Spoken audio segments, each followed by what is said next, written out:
ఇంతకుముందే మా ఇంకన్నా చెప్తున్నాడు, మేము 10 ఏళ్ళు కష్టపడి మీ సేవ చేయాలన్న ఆలోచనతోటి ఈ రాష్ట్రాన్ని అభివృద్ధి పదం వైపు నడిపించాలి, పనిమంతులుగా మేముంటే గాజ కింద పందికొక్కులాక 10 ఏళ్ళు ఈ రాష్ట్రాన్ని దోసుక తిన్నారు, ఇప్పుడు నీ స్పీచ్లో చెప్పు అని చెప్పి కోమటిరెడ్డి వెంకటరెడ్డి గారు నాకు చెప్పారు.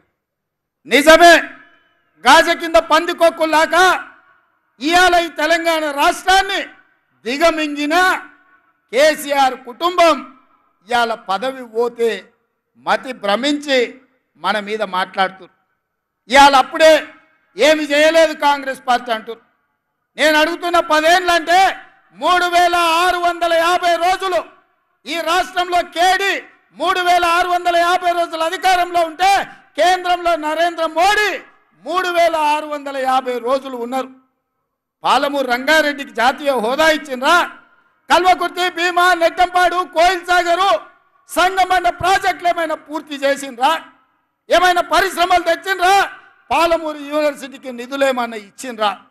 మన పిల్లలకి ఏమైనా కొలువులు ఇచ్చిండ్రా? మన పిల్లలకి ఏమైనా ఫీజు రియంబర్స్మెంట్ ఇచ్చిండ్రా? ఏం చేసిండ్రు ఈ జిల్లాకు? ఆనాడు కరీంనగర్ జిల్లా నుంచి సాగు తప్పి కన్ను లొట్టబోయి వలస వచ్చి పాలమూరు జిల్లా ప్రజల కడుపులో తలకాయ పెట్టి కాళ్ళకు దండం పెడితే మనం కదా ఆదరించి పార్లమెంటుకు పంపించింది చంద్రశేఖర్ రావు. 2009లో మేము గెలిపిస్తే సోనియమ్మ తెలంగాణ రాష్ట్రం ఇస్తే మా ఎంపీ గుండి ఈ తెలంగాణ రాష్ట్రానికి ముఖ్యమంత్రి అయినాం. ఒక్కరోజైనా ఆనాడు ఆర్టీఎస్ కోసం నీళ్ళ కోసం పాదయాత్ర చేసినా అని చెప్పినావు కదా, తుమ్మిళ్ళ దగ్గర కూర్చేసుకొని కూర్చొని ప్రాజెక్టు పూర్తి చేస్తా, అలంపూర్ గద్వాలకు నీళ్ళు ఇస్తా అని చెప్పినావు కదా. 10 ఏళ్ళైనా నువ్వు ఆ పని చేయకపోతే మా మిత్రుడు సంపత్ కుమార్ గారు ఆయనలో తుమ్మిళ్ళ కోసం ఆడ కుర్చేసి రా బిడ్డ కుర్చీలో కూర్చుందిరా అని దీక్ష చేస్తే మేము వెళ్ళి మద్దతు ఇచ్చినాం. కుర్చేసుకొని కూర్చొని తుమ్మిళ్ళని పూర్తి చేయలేదు, కానీ మందేసుకొని ఫామ్ హౌస్లో బోర్ల బొక్కలో వండుకున్నాం.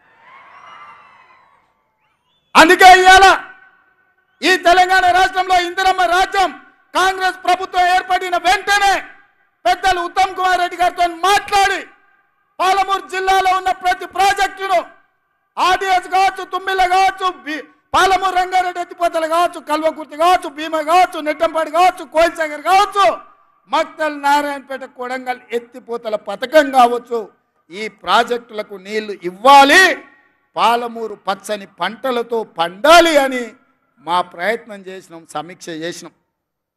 అందుకే మిత్రులారా, ఈ వేదిక మీద నుంచి ఒక్క మాట చెప్పదలుచుకున్నా.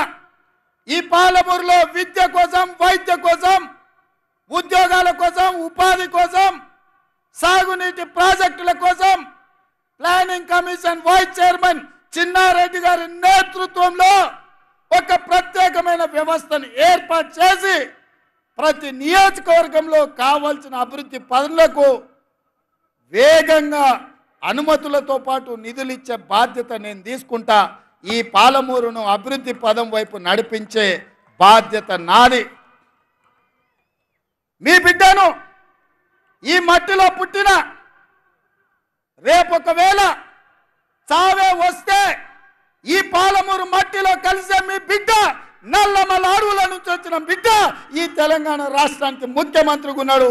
ఈ పాలమూరును దేశంలోనే ఆదర్శంగా ఉంచే జిల్లాగా అభివృద్ధి చేసే బాధ్యత నేను తీసుకుంటా. మిత్రులారా, ఇవాళ మీ బిడ్డ నాకు మీకు భయం ఎందుకని నేను అడుగుతున్నా.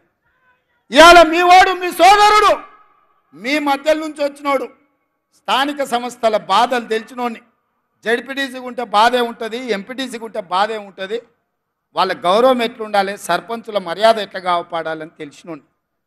ఇవాళ వాళ్ళందరూ పనులు చేసి బిల్లులు రాక ఆత్మహత్యలు చేసుకునే పరిస్థితి ఉన్నది. కొంతమంది ఆత్మహత్యలు చేసుకున్నారు, కొంతమంది ఆలి మీద ఉన్న తాలి పుస్తలు అమ్ముకున్నారు. మీ బాధ నాకు తెలియదా?